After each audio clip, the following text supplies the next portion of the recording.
Hey there, everybody. I'm Dr. Brian Cripe. Are we going to do this over again? Yes, we are. Oh my God. Okay. I think because the other one was really good. Okay.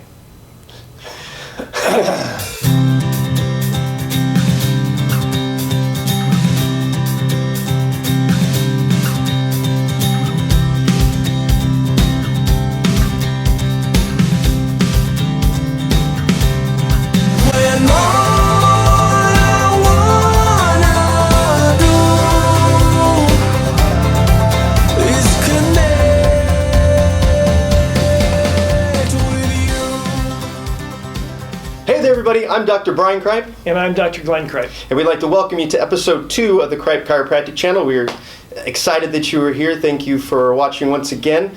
Like we said, this is episode 2, so we're still hammering out some of the details here, trying to get this better, more dialed in, more appealing and entertaining to you, as if we weren't entertaining enough. Okay, here we go. I wasn't recording. Yes. But we'd like to wish you a happy Thanksgiving. Thanksgiving is tomorrow, actually. It's right around the corner. It's upon us sooner than I thought it would be.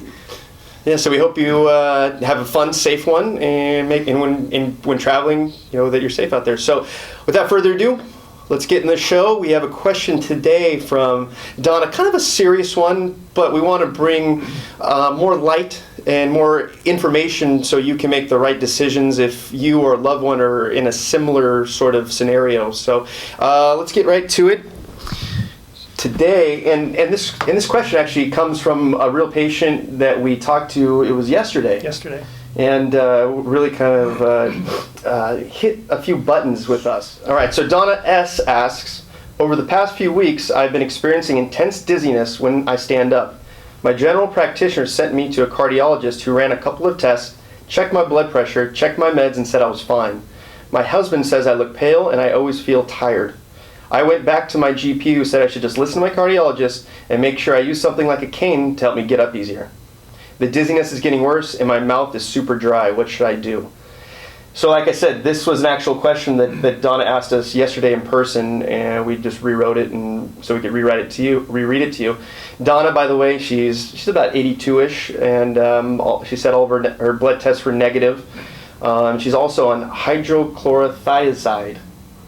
Yes. I'm glad you said that. Yeah, I'm only going to say it once, which is a blood pressure medication. So the big thing, I'll get into it first, but the big thing with an issue like this, there's so much going on. She's a little bit older, so as a doctor, your mind starts going to more serious things, which it sounds like they've done their due diligence with a lot of the testing.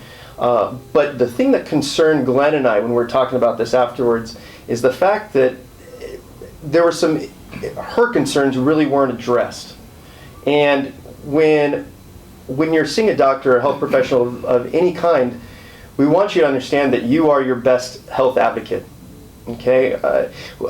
We try to get the most round picture we can of what's going on with you, but at the end of the day, you know you better than we're going to know you. Donna, just to fill in a little gap here, Donna and her husband have been patients for, 25, 30 years. And so I know him quite well. Brian's gotten to know him over the last 5 or 6 years. And her husband has been under care as well, and he is going through the normal aging process, and he looks fine, he's doing well, and same thing with Donna. However, the last visit that I've seen her, which was yesterday, she looked like she gained, 10 years on her. She was pasty, she was not very energetic, she had a lot of concerns about falling. She actually fell several times, and it's all started to transpire after she started this medication. So that raised a lot of red flags with us, and so both Brian and I began to ask her more questions about what the doctors had done and their procedures.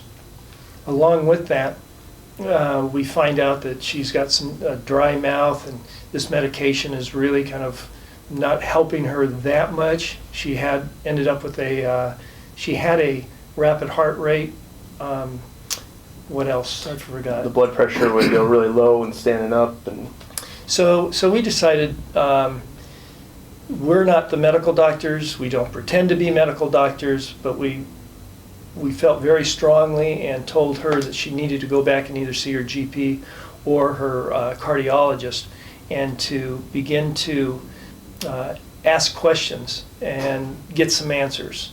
One of the things that we found out is that particularly the elderly people, they trust the doctors so much that they don't even ask questions. They don't follow through. They just assume that the doctor knows exactly what they need. And like Brian was saying just a second ago, is that you know your body best. And if something's not right, go ahead and continue to pursue that. And actually, it was our recommendation that if the doctor is not listening or is gotten into a routine with you and is not really following or tracking on what you're doing or saying, then it might be good to ask for a second opinion. And ask the doctor. It's not, and the doctor should feel fine about telling you to get a second opinion. If they're not cutting it and you are beginning to get worried, definitely go check it out with another doctor. Absolutely. Healthcare nowadays, we all know it. It's very convoluted. There's a lot going on. The hospitals, the general practitioners are all very overwhelmed right now. So time is scarce with a lot of these guys. So they're going on to the next, and you need to demand that you get the time that you should be getting with them. You know, in a case like this, there needs to be a closer look that's given. Doctors don't know everything. Okay, we don't know everything. They don't know everything. So the more information that's gathered, the better. In a case like this, you almost kind of have to work it backwards. You know, it's hard to put your finger on one thing. We were asking question after question, and it seemed like it could be this. It seemed like it could be that. But you have to ask the questions because more information is more information. And eventually what you can do is start eliminating things until you figure out exactly what it is. These bodies are very complicated. And there are cases where it's very, straightforward. You get cut in the arm, and I got a cut on my arm. But a lot of these, you need the more information. Now, when you go in and you get these second opinions, it's very key that you're prepared. Okay, because Glenn brought up a good point that I learned yesterday. When you go in to get a second opinion, we get flustered. We're nervous. There's white coats. There's a time constraint. And so what would be best for you to do is write down your questions beforehand. Come prepared to ask the questions. And your symptoms. Symptoms too, yeah. As much history as you can provide the doctor, the better. Bring a spouse with you. That was one thing that Glenn was telling Charles. Make sure you go in with Donna, so she is asking the right questions and she's getting the time that she deserves. Typically, the patient is, I use the word plugged in, or nervous, or scared, or concerned, and they are not thinking along the right lines to be able to hear the input that the doctor is even giving them. So along these lines, like what Brian is saying, is if you bring someone along with you who is kind of distant from the condition that you may have or that you do have, they're able to then follow up better with the questions. And do your research too. I mean, I'm not telling you to go self-diagnose yourself on the internet. Do not do that. These doctors are very smart. They know more about the body than Dr. Google does. But you should be clued into what the possibilities may be. That way, that once again, more information is more information. You can make those decisions based on what you know and what they're telling you. One quick story going back to being prepared and having someone come in and help you along. And I had a patient once. His name was Jim, and real kind of quiet guy. And he said, I'd ask him the questions, try to get a little bit more history out of him, and everything was no, fine, this, that, and so on and so forth. I told him to bring his wife in. I knew his wife as well. His wife comes in, and I start asking the questions again. And he's answering the questions the same. I get a little aching pain. And she looks at him with the craziest look and says, Jim, what about when you were shot in Vietnam and and the grenade and the cancer you had and this and that? And she kept going on and on. But at that point, the case was completely different. There was more information there that completely changed the way that I would approach his case. So once again, more information is more information, and we hope that's what these videos are doing for you. If you have any questions, feel free to email us. We'll provide our emails in the links below. And if you have anyone that's going through this sort of situation, make sure you encourage them to go get a second and even third opinion. Worst case scenario, you find out that all 3 doctors are in agreement, and now you know what you got to do.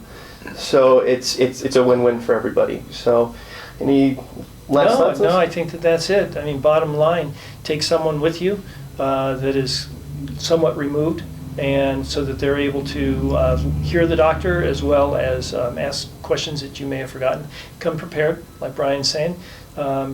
Bring out whatever notes that will be helpful to the doctor about your condition, symptoms, questions that you may have about them, and be strong.